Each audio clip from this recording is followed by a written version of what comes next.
ప్రముఖ నిర్మాత దిల్ రాజు సోదరుడు శిరీష్ రీసెంట్ గా ఇచ్చిన ఒక ఇంటర్వ్యూలో రామ్ చరణ్ పై గేమ్ చేంజర్ చిత్రంపై చేసిన కామెంట్స్ సోషల్ మీడియాలో ఎలాంటి దుమారం రేపాయో ప్రత్యేకించి చెప్పనవసరం లేదు. కేవలం సోషల్ మీడియాలోనే కాకుండా ఆయన మాట్లాడిన మాటలు బయట కూడా బాగా వైరల్ అయ్యాయి. Ram Charan game changer flop అయితే నిర్మాతలను అసలు పట్టించుకోలేదంట కదా అంటూ జనాలు మాట్లాడుకునే స్థాయికి వచ్చారు.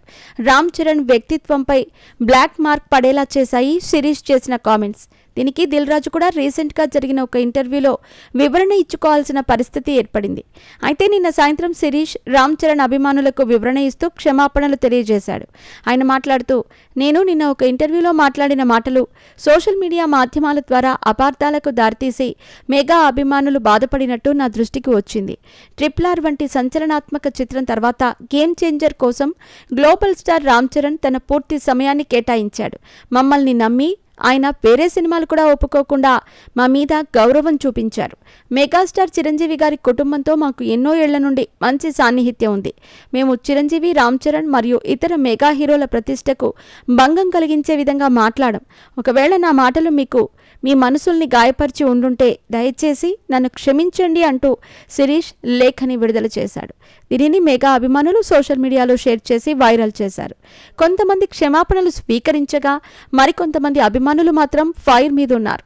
చేయాల్సిన డ్యామేజ్ మొత్తం చేసేసి ఇలా తేలికగా క్షమాపణలు చెప్పటం ఈ మధ్య చాలా ఫ్యాషన్ అయిపోయింది.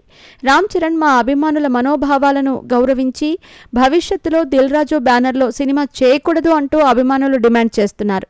మరి ఈ వివాదం రామ్ చరణ్ వరకు చేరితే ఆయన రియాక్షన్ ఎలా ఉంటుందో చూడాలి. మరి ప్రతి చిన్నదానికి రియాక్ట్ అయ్యే మనస్తత్వం కాదు రామ్ చరణ్ది.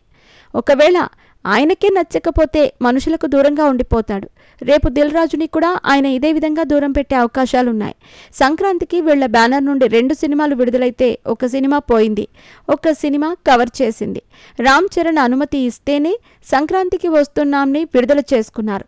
ఒకవేళ వద్దు, నా సినిమాకు ఎఫెక్ట్ అవుతుంది అనుకుంటే దిల్ రాజు సంక్రాంతికి వస్తున్నాంని విడుదల చేసేవాడా? లాభాలను చూసేవాడా? వివాదం ముదరటంతో ఇప్పుడు ఈ విషయాన్ని దిల్ రాజు చెప్తున్నాడు, కానీ ఇన్ని రోజులు చెప్పలేదు.